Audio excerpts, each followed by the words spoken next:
Well, hello and welcome, folks, to my world. I am Cedrick LaFleur, your host, and I am excited to be here with you today. And let me tell you what, thank you, first of all, for tuning in to Talk to Leadership with Cedrick. You know, everybody needs a little TLC, and this is the Thursday edition of Talk Leadership with Cedrick. So, folks, I want you to just sit back. I want you to relax, and you are going to have a good time. I guarantee you that. All right. So, Talk Leadership with Cedrick is where we focus on leadership and personal growth with business leaders, educators, and local thought leaders. Our goal is to introduce our audience to leaders who are making an impact with innovative ideas.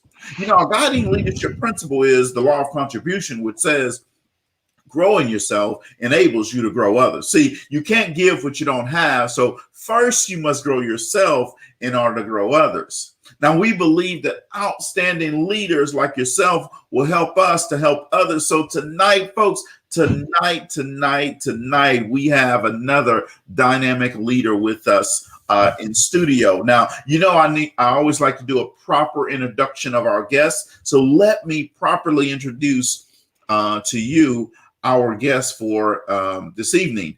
And his name is Mr. Kendrick R. Celestine. So welcome, Kendrick, to the show. Thank you. Awesome. Well, I'm looking forward to having the conversation. So let me read Kendrick's bio. Kendrick was born and raised in Opelousas, Louisiana. You know, that's just a suburb of Lake Charles.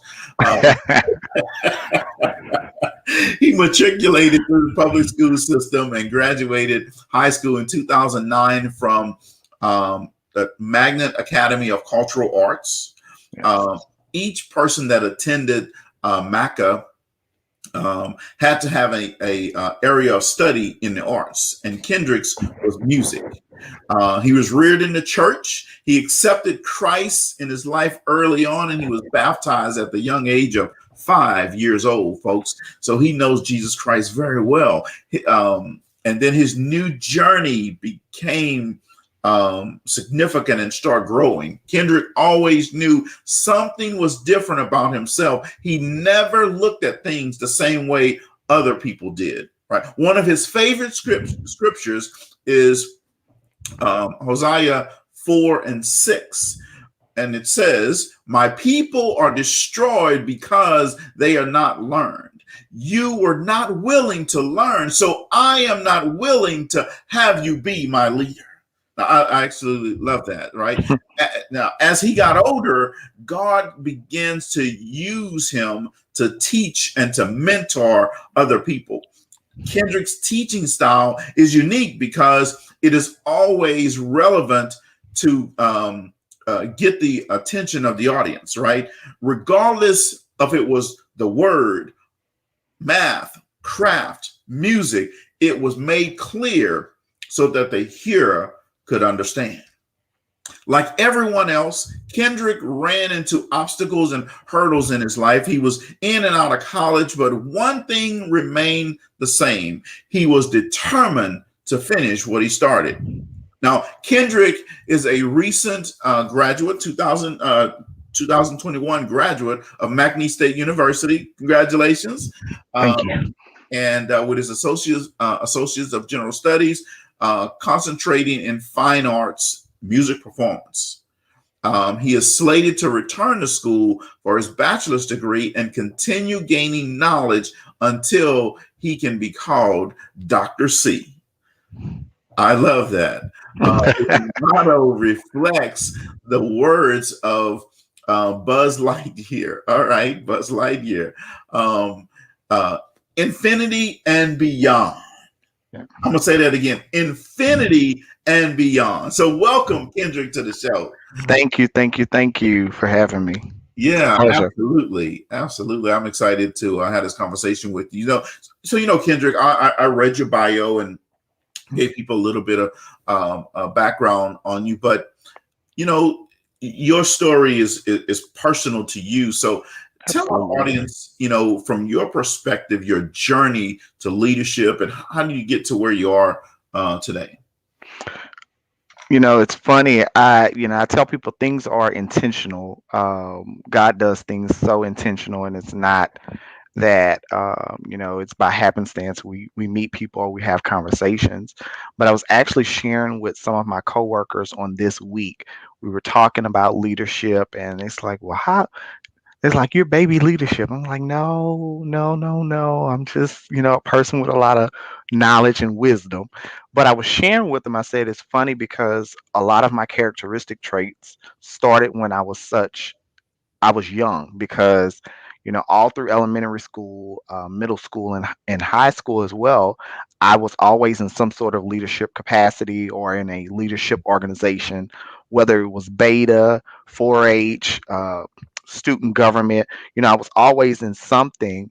And, it just kept me in the loop of being able to guide people, mentor people, pour into other people, whether we were the same age, they were younger than me, or they were older than me. It didn't matter because it was always something that I had that I could give them. And it was Mhm. always something that they had that I was willing to receive from them.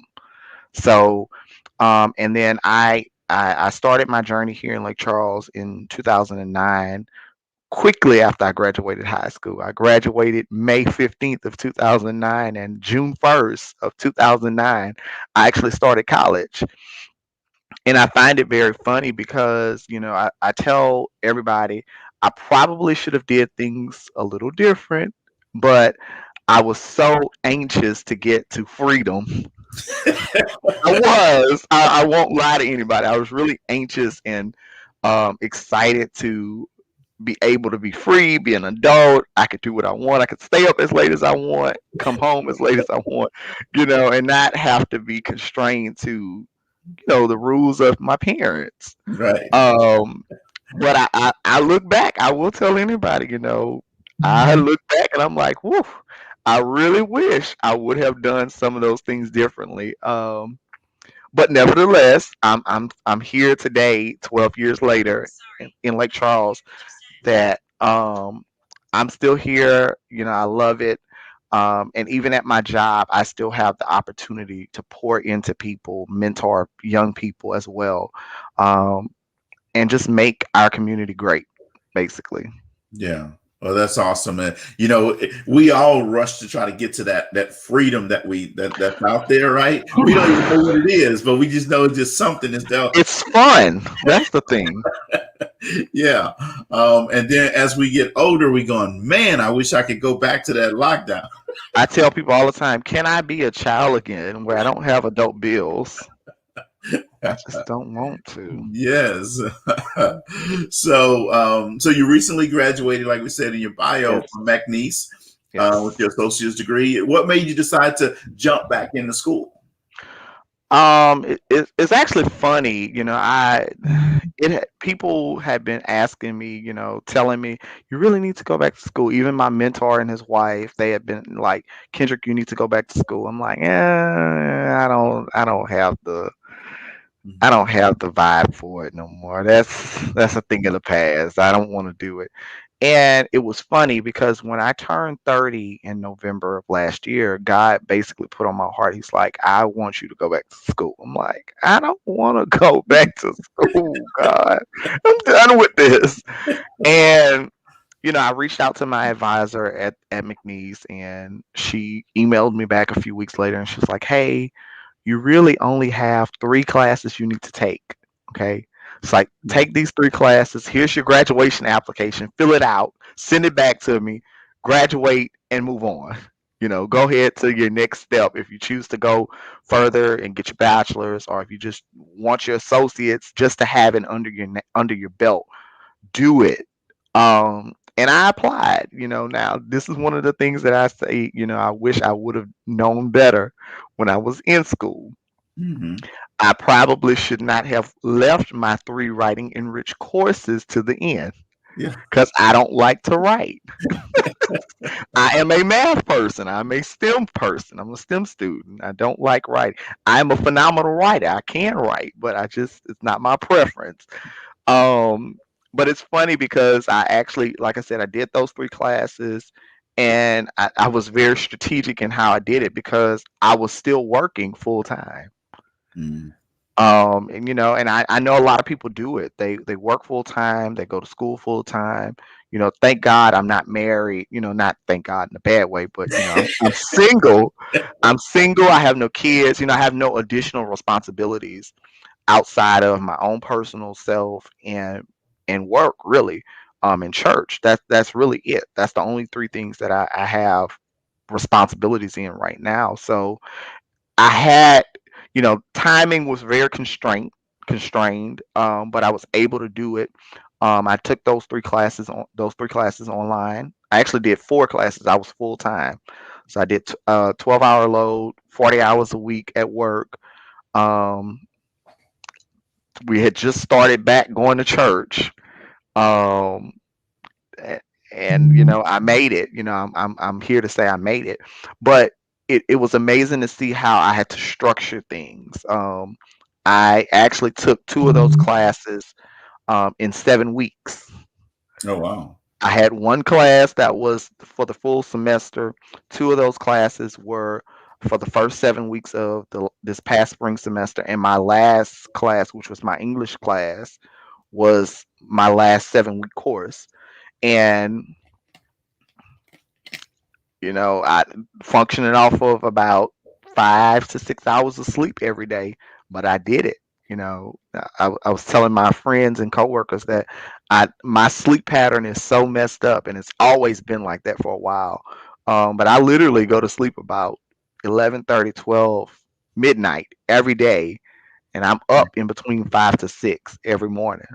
It's like I was in the military. My dad is ex-military. He was in the Navy. My dad, it was a routine in our house. You got up when my dad got up, which was at sometimes 4 in the morning, 5 in the morning sometimes. You got up.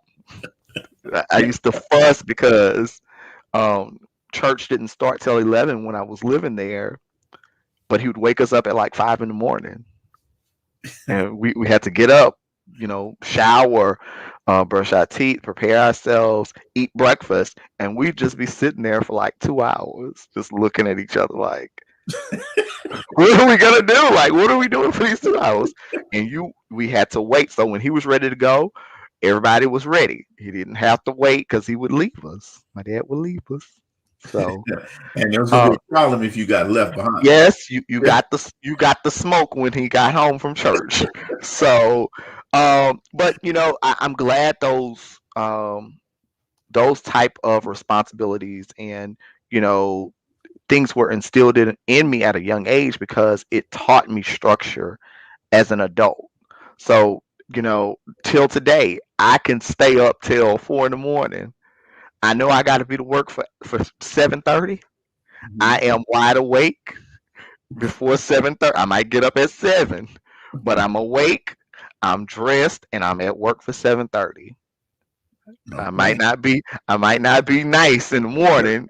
Maybe let me get a cup of coffee or a cup of tea, hot tea to kind of wake me up, and then I'll be sociable. But it taught me to understand responsibility, basically. Yeah. Yeah. Awesome. Awesome. Awesome. So, what's the long-term picture for you for your education? So as I put in my bio, one of my long term goals is to be called Dr. C. That's my focal goal. But I tell people all the time, I never want to be in a place where I'm not able to learn. If I'm in a place where I can't learn, that's a dead area for me. I need to either move, change, do something different, or try to grow myself away from everyone else because Mhm. you know people that you mentor, they can't go any farther than you are. If you're stuck at 2, they won't go beyond a 2 Right. because you're Yeah. the person leading them. So Yeah. I told one of my little mentees the other day, I said, you swift on your feet, son. I say, but I'm a little bit swifter. I say, I'm always about a half inch to an inch and a half ahead of you. I said, I'm always be in front of you. I said, because I can't say I'm going to mentor you or lead you through something and we're on the same level. Right. We can't, it's going to be real hard. Hmm. It'd be Absolutely. hard. Absolutely. So Dr. C is Dr. what's in the C. future. Okay. All right. Well, that is a fantastic goal. And I'm going to look forward to having you on the show and say, this is Dr. Dr. C. C. Yeah. Now, don't heck me where I'm going to be 80 years old now. That's all right. That's all right. But you should still be doing this event. You're going to be propping me up and be like, What's up? what's computer? I'll take you to get a cup of coffee. So let's do this. I love talking about the future and where we want to go. Imagine yourself 10 years from now. So how old are you now? 30. 30. So you'll be 40. Whew. All right. So now you are 40. Whew. All right. I'm old. What things are you doing and where are you living?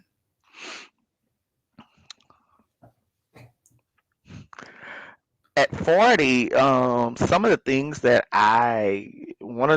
I desire to do at 40 is to be able to really, I'm gonna say it like this and then I'll clarify it. Self-sufficient. But what I mean when I say self-sufficient, meaning that all responsibilities that I have, cars, insurance, all, it's gonna take care of itself. So basically, my goal, where I see myself at 40, is to have multiple streams to where they will take care of the responsibilities and things that I have on their own. I don't have to work hard. I can really live my life, or basically, you can say, quote unquote, retire, 40, 45, 50, and not have to work until I'm 80. And it's not to say that um a person can't work till they're 80. If that's your heart's desire, that's your heart's desire. My heart's desire is not to work that long, Yeah. because you have to enjoy life. And I'm learning more and more every day that you have to have balance in every area of your life, church, spiritual, work, education, home. You have to have a full balance of who you are.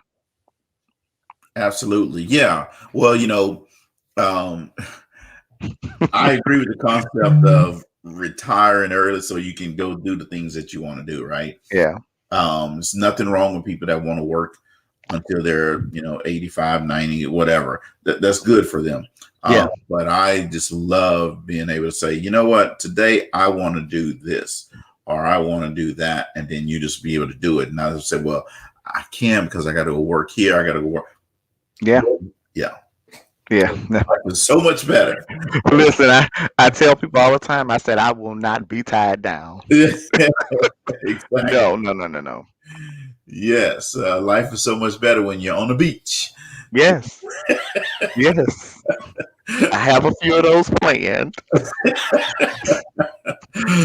So what makes you smile, Kendrick, when you wake up in the morning? One of the things that make me smile, is knowing that I'm able to help someone else. Most people that know me, they know me because I work. Most people either know me from one or two places. They know me from church or they know me from my job. And in both instances, I'm able to always help someone. My job, I work for the Calcasieu Parish Police Jury, so I am a public servant. And being a public servant, I have to be able to serve people, the public. And knowing that I can effectively do that to people, I am always, that's one of my little mentees right now. That's one of them. I am always able to pour back into someone else. That's another one of them. Yeah, I'm always able to pour back into them, and it's funny because that these two would actually comment on here. These are two of my young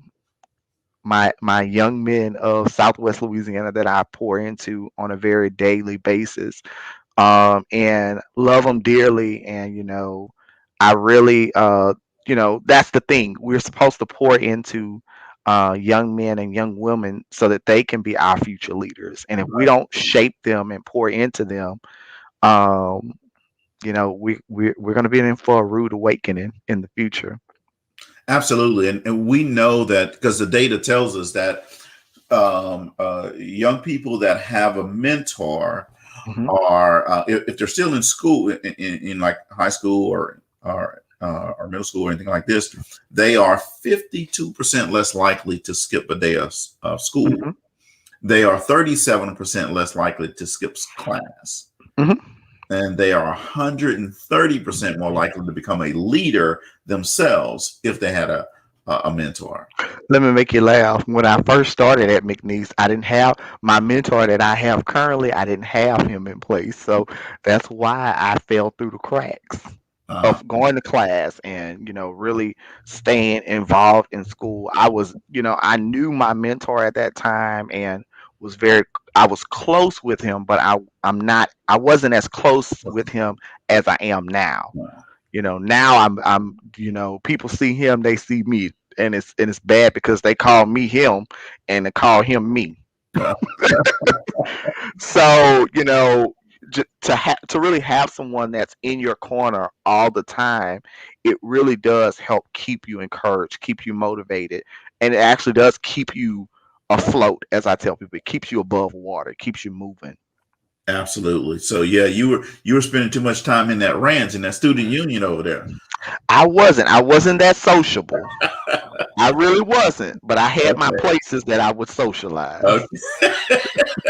It wasn't the new ranch. Okay. It wasn't the new ranch. All right. I remember those days when I used to spend a lot of time in there. So um, when you Kendrick, think about leaders, right? And leaders come in all different types of packages, all different types of styles and strengths and all this type of stuff. What strengths do you feel are important for leaders to have? One of the things that I feel like a leader should always have is the ability to two things. One is to ensure that they're working alongside with whoever they're leading. I think when a leader takes the approach of a dictatorship, and consistently giving directives or demands, I think it belittles the people that they're leading, and it teaches them that, hey, you do as I say and not as do what I say and not what I do, basically. Yeah. And I know a lot of us grew up with that mentality because that's how our parents did us. You do what I say and don't question me. Right. uh, you don't question what I say, just do what I say. And it's to undo those things, and it's not to say that our parents taught us like that to hurt us, but that's how they were raised, and we have to understand the differences in the generations. Right. There's a huge difference in generations. And I tell people all the time, people ask me, they say, well, how are you able to just kind of blend in with every generation? I said, well, I said I was raised by baby boomers. Okay, so I said I'm a millennial. I have two brothers that are Gen Zs. I have a lot of cousins that are, baby boomers and Gen Xers. And then I have family members that are older that I knew, Hmm. the generalist. If Hmm. is that correct? I said a Traditionalist. traditionalist. So, Mhm. like I knew my great grandfather. Okay. uh, you know, I knew my great aunts. I have a great great aunt that's still living. She's 104. Oh, wow. So, it's being able to know people like that and sit at the feet of those people. You draw from them. Um, and again, like I said, there's a disconnect with the generations. So, a lot of that plays into leadership um, traits. If Hmm. you don't know how to handle a person, you will misuse a person, or you'll think a person is misusing you when out in actuality, that's just their characteristics. That's how they, that generation came up. But that I think is one of the things that a leader should always know. And then secondly, a leader has to always be willing and able to grow at all times. Because if you can't grow, again, like Hosea 4:6 said, if you're not willing to grow or learn, you shouldn't be leading. You Right. really shouldn't be leading, because leaders put out growth. I think of I'm such a visual person. I think of like a seed and water. If you never water the seed will never grow. No. Right. So that's what I feel like leaders are. They are seed growers. You have to water the seed, and if you never fill the pot, the container to Mhm. water it, the seed will still never grow. Right. So, as a leader, you have to always be willing to refill yourself. So you have to grow as well as pouring into other people, your mentor, your mentees, or individuals that are placed within your stewardship, I'll say, that you can pour into. Absolutely, 100%. I agree with that. If we don't grow, then we can't tell other people to grow, Correct. right? And Correct. nobody really wants to be around a person in That's 2021 who is thinking like they are still in 1985. no, sir. No, sir. The, t- the times and technology has changed tremendously.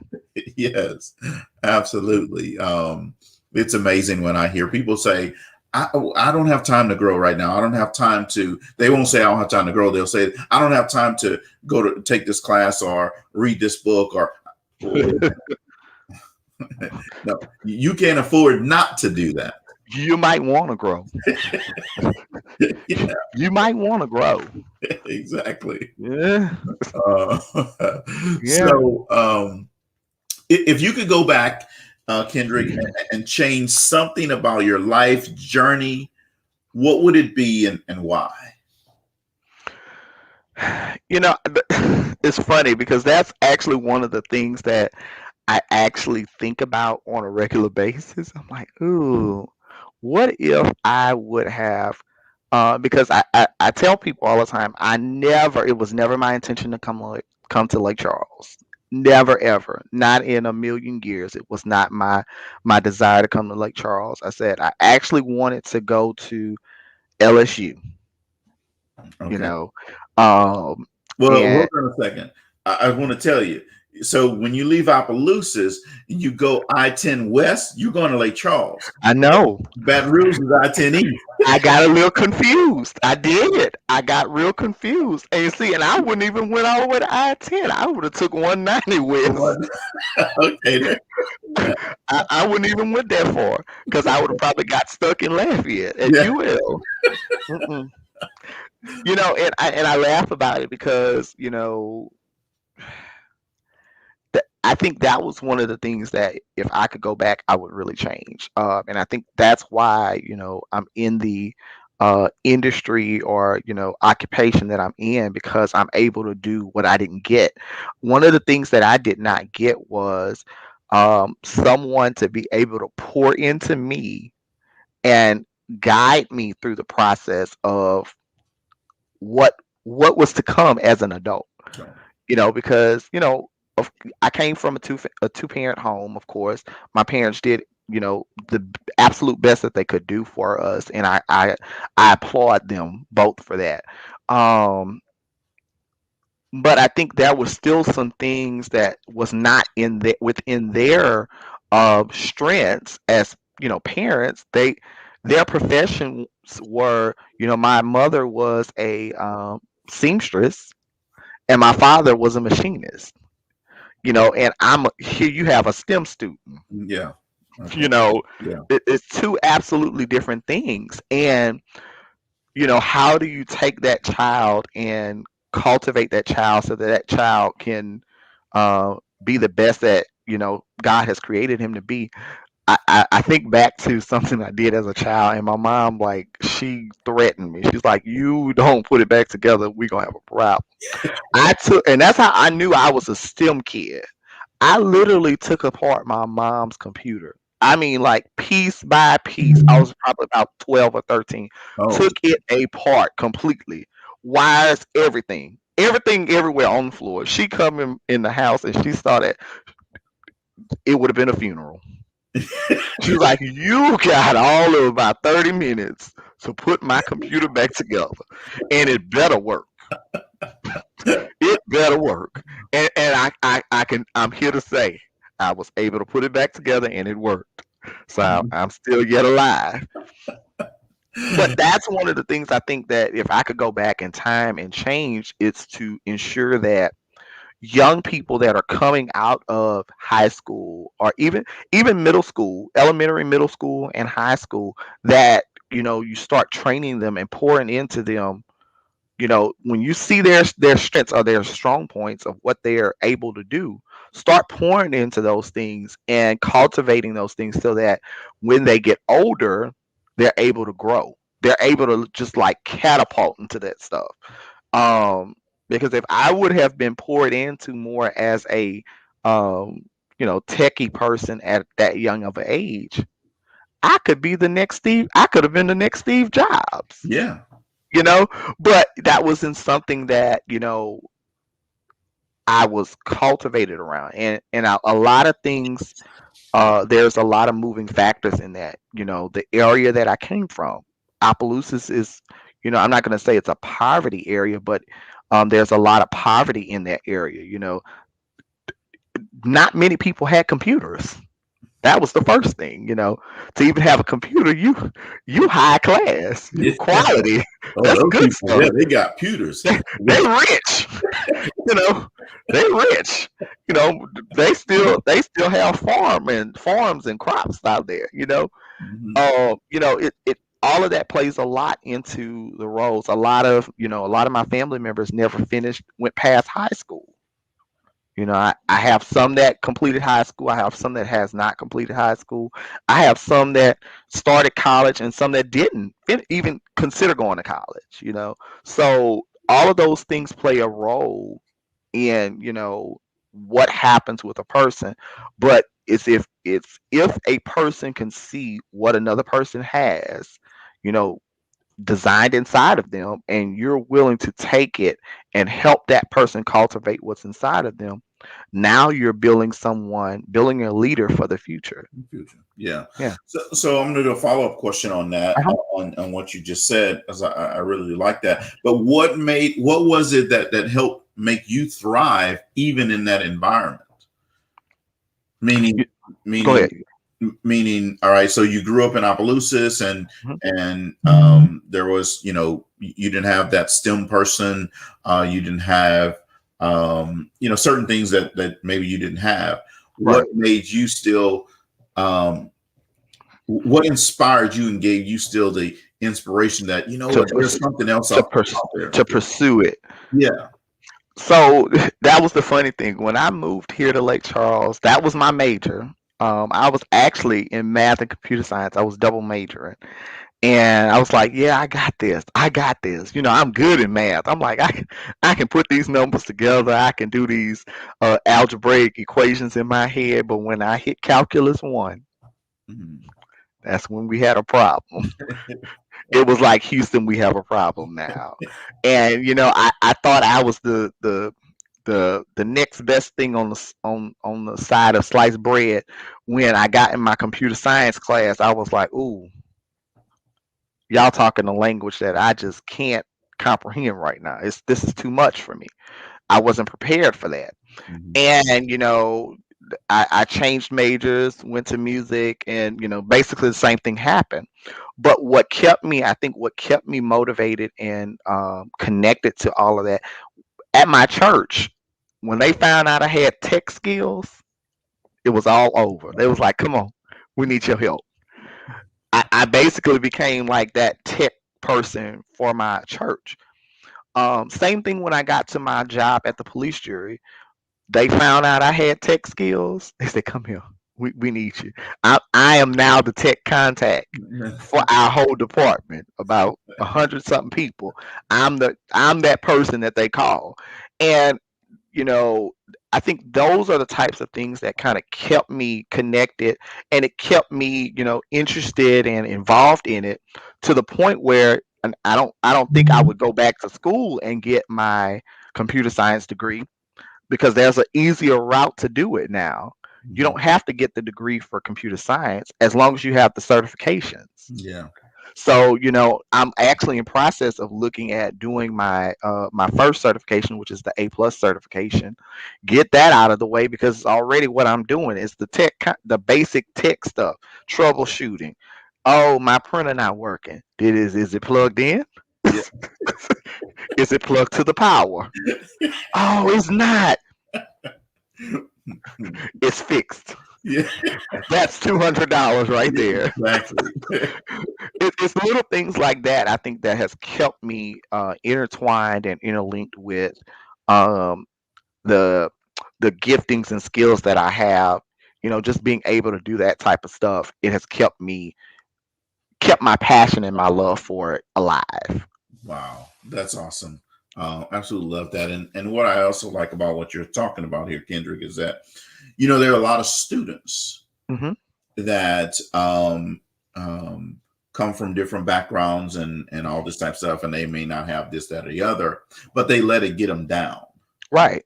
and they think that there's no other way. I can. My parents didn't do it, so I can't do it. My Correct. cousin didn't do it, so I can't do it. Right? My siblings didn't do it, so I can't do it. So I'm glad that to put your story out there so people can see that, hey, you know what, you can still do anything you want to do as long as Mhm. you have the desire and the passion to actually go for it and work for One of the things that I told myself, and it's funny because our family, my mom's side of the family, we're very close knit family. Her dad had five siblings. Well, it was five of them total.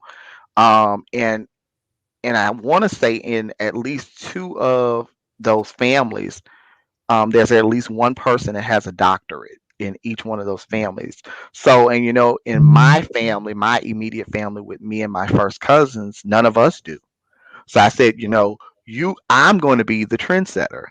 I'm going to be the one that get the doctorate. Um, you have to set goals for yourself, and that, again, that's, and I hate to sound like a broken record, but that's where the importance of having someone as a mentor or a big brother, big sister, someone that you look up to, um, is able to push you and say, hey, you know you have the potential to do, you you could be whatever you want. And it's the truth. I look at, I did an assessment when I first started, and it was basically a career assessment, and it looks at your characteristics and your traits and your skills. And the lady who came down to train us on it, she said, well, let me see yours, Celestine. She said, let me see your results. You over there just fidgeting, and you hadn't said one word. Let me see your results. So when I showed her my results, she looked at the results, she looked at me, she say, I've never seen this. I said, well, what's wrong? I said, is it bad? She was like, you have like the perfect score, basically saying you're good in anything that you do. Any and everything that, if you choose to be a surgeon, you could be a surgeon. She said, if you want to be a road worker, you could be a road worker. I said, well, it sounds about right. I said, I probably could. But it's all how you think about things. Everybody has um, the potential to do whatever your heart desires. But it's, do you sit on the potential, or do you act on the potential and actually do what you desire to do? Yes, that action is the part right there. Faith without works is It's dead. dead. Yes. You can you can talk it, you can write the vision, you can speak it, declare it, recite it, chant it, whichever one you want to do. But if you don't do anything with it, if you don't put any type of momentum or work behind it, it won't do anything. It's just like Newton's law. An object will stay in motion, until it's stopped by a force. And if it if a force does not stop it, it's going to continue in motion. Yes, you're absolutely right. I absolutely love that. I love Nefertaria's comment. She said Kendrick is being modest, bring up any subject, including the law, and he'll find the answer. If he can't find the answer, he knows all the experts. It's Um, funny. It's funny that she said that because literally, I uh-oh. keep it, I keep it on my desk. I do. I used to sleep with it. Like I would wake up because my sleep was so bad when I first started. I was just so hungry to learn about the Workforce Innovation and Opportunity Act when I first started. Um, I printed copies of it and I would take it home and I would read it till I fall. I would wake up. I'm drool all on the paper because I didn't fell asleep with it in my hand.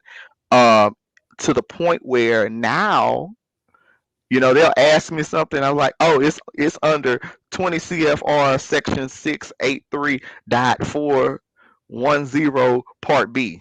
And they'll flip to it and they'll be like, how did you know that? Like it's like I read. I read it. I eat and sleep this stuff. Oh well, see, that's good. Then they pay people a lot of money for having all that stuff up there. I know. I Uh, know. And now I ain't saying I'm rich, but yeah, they do. so, when I think about young people and people that are in the millennial group or Gen Zers, right? I Hmm. think about all the potential that they have and the things that they can do. And if you were advising, Hmm. you know, 200 people right now, what would your advice be to them in regards to their career and their goals? Let me attack the second part of it. Let me deal with the goals first. One of the things that I tell people, because let me back up. So when I started at my current job, that's what I was doing. I was basically a career advisor. I was a counselor, case manager, whichever one you want to call it. And one of the things I would always tell my clients was this: set a goal that you can actually obtain. Okay, if you're not good in science and biology and anatomy, you're not going to be a doctor. Maybe not right now. Yeah. Not right now. Not at this moment. We can work with you. We can get you a tutor and we can get you, but at this moment, your goals have to have, you know, they have to be smart. They have to be specific, they have to be measurable, they have to be obtainable, they have to be reasonable, and they have to be timely. So we know the time frame to be a doctor. you know now, is that obtainable right now at this moment for you? Probably not. That was one of the things that I would tell them. Make sure that your goals meet that criteria, and if they do, then let's execute them. Let's come up with your plan now to execute those goals. Now, if they don't meet those criteria, let's reevaluate your goals. Yeah, you say Let's bless your heart, baby, but right now that's not for you in the car. not at this time. Let's pray about that one, and we'll deal with that goal, that particular goal, at a later time. But Yeah, as of right now, let's get you a goal that you can do right now to get you some money. yeah, Because in reality, that's the focus or the mindset for this generation, for my generation. I say this generation. I feel like I'm old, but I'm a part of this generation. hmm, That's our mindset. The mindset is, show me the money. How can I get my money and get it fast? I want my money. So that would be my first part for that, for the goals. Make sure that your goals meet that smarter criteria. Um, Second part of it is like regarding their careers. So again, I would never discourage a person from pursuing a career. But what my first step would be is to look at whatever their skill set is. So if you like working in the office, more administrative, clerical, managerial, that type stuff in an office setting, Mm-hmm. I'm not gonna put you on a career path to work at a plant as a laborer, because I'm not setting you up for success. I'm actually setting you up for failure, because that's outside of your skill set for a career. Like you do, all of those things play a huge factor in that. The hobbies, the things that you like to do. A lot of people don't know. I'm a hands person. I love to, do things with my hand. I play piano. I sing. I was taking sign language for a while. Um, I don't draw. I can't draw. I can create stuff digitally. Um, I can build stuff. I really can. People laugh, but I really can. Again, that country kid in me. We've built rooms on our house. We've put up carports. Um, I could be a mechanic. I can change oil. I know how to change my oil, my tires. I've changed struts and shocks on a truck before. Uh, I'm a hands person. So I know that anything that involves kinesthetic, I could probably do it, because that's how my body retains information. But you know, I, I'm I wouldn't put somebody in something like that, a manual labor, hard, type hands-on position or job, career path, if that's not what they like to do. Yeah. So don't put me in that, because it's gonna be, yeah, I'm not The production line gonna be messed up. exactly. Is Cedrick down there doing something? Yeah. Cedrick over there preaching to somebody. What is he doing? He likes to talk. He should be in recruiting Yeah. or marketing. Let's move him Yeah, off but the over right production here, line. we working. Yeah, we work. He needs to go in the office on production line, in the office, and recruit. But it's good what you're saying is you gotta You have advise to know them. your skill set. Yeah, Yeah, you gotta evaluate their skill set and then give them appropriate advice based on where they are currently. correct. Yeah, I Correct. I like that. So we're getting close to having to wrap up here. So I want to Okay. make sure that we give people, somebody may want to reach out to you for career advice or any type of advice on what they're trying to do for the future. How would they stay in contact with you? So I have multiple ways that people can reach out to me. My cell number is showing below. And then also there's a link tree URL that they can utilize, and that will take them to all of my social media platforms as well as my email address. And that will get them in contact with me. Or they can come visit me at my church, or they can stop by my job. Um, All right, at and your church is what? New Covenant Faith Baptist Church on 12th Street. Um, and then my job is everybody call us the unemployment office, but we are not the unemployment office. We don't like to be called that. That we sensitive when we hear that. That's We do not handle unemployment. Our focus here at the workforce is employment and training. That's what we do here. We don't handle unemployment. We do employment and training. I see Okay. some people are a little sensitive about that topic. Oh, 866-783-5567. That's where they can call for unemployment. Do not call our office for unemployment. No, no, no, I'm no, about to no. write that number in there. No, no, no, no, no. Don't call us. um, that is funny. So let me see here. I see someone saying hello to you here. You got a lot of fans out there. Hey, Miss Minnie. That's our security. Okay. That's our security. Okay. So if there was a book, Kendrick, that was written about you, what would the title of that book be? And what would the summary in the back of the book say? That's a good question. So the book title probably would be The Mysteries of um The Mysteries Within the Mind of Kendrick, or KC, or Okay. Celestine as most people call me.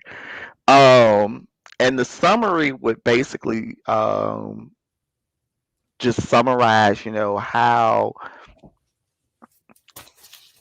the I give out the way I put out information is based off of life experience, evaluating the person holistically, and just applying wisdom and sound guidance to that to help a person overcome things, or just build self-confidence, because and I'm saying all of those things because those are a lot of things that I've had to overcome, and even as well as being such a young person, overcoming adversity in leadership sometimes, or as a leader, because a lot of young people get overlooked who have leadership skills, and they get overlooked by people that are, I'm gonna say, graced are seasoned with wisdom. I'm not going to call them old people, but they're graced and seasoned with wisdom,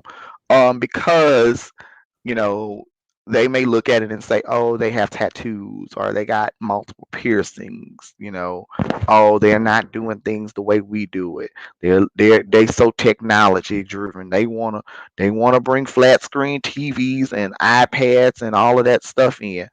And the thing is to what people don't realize is to keep current. You have to keep current with the times, because if not, you'll get so antiquated to the point where um, you'll be 20 years behind, and we have flying cars. Mm-hmm. Yeah. you know so we have to be very, very, very careful on how we may overlook a person who is young, but they may have wisdom and insight on things that you would you would normally probably get from a person who's 50 or 60. You just never know. Right. That's a unique skill set and gifting that some young people have. They have that where they come. Listen, my niece is 3. I have all of my apps on my iPhone in folders. So it's no way possible. I have over 4,000 apps on my phone. Don't ask me why. But it's no reason that she should have found my YouTube app on my iPhone. This baby took my phone. She pointed it to me to say, unlock it. Put your code in because you don't have the face recognition. Put your code in. And went straight to the folder where my YouTube app was and opened YouTube and found what she wanted to look for on YouTube at 3 years old. The kids nowadays come out. It's almost like they're ET. They just know this stuff, and it's like I had to learn this as a child, but you're coming out knowing this stuff. Yeah. So people have to realize that times and look at us, Mansion. Oh yeah. Times and technology, things are changing. Things are changing, and we have to stay current. But basically, that like I said, that summary would talk about how we can, make sure that we're staying current, we're progressing, and we're overcoming things as young leaders for the future.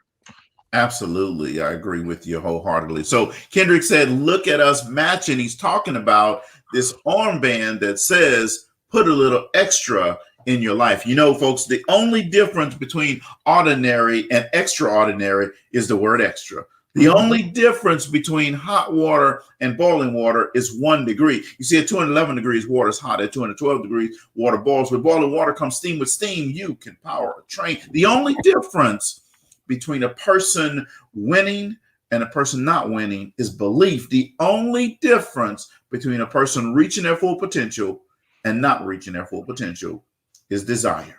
So you just have to be willing to put a little extra in your life. And you put that extra in your life, folks, by being willing to cross the line. That means cross is a verb. It means to move from one side to another, to cross over mediocrity. You see, on one side of the line, there's a greater chance to make good things happen, better results, better relationships, more opportunity. On the other side of the line, there's a less of a chance. And with each line, you have a choice. You see, you want to cross the line or you don't. It's totally up to you, right? You want a better chance at making good things happen, or you settle for the lesser chance. The choice is yours.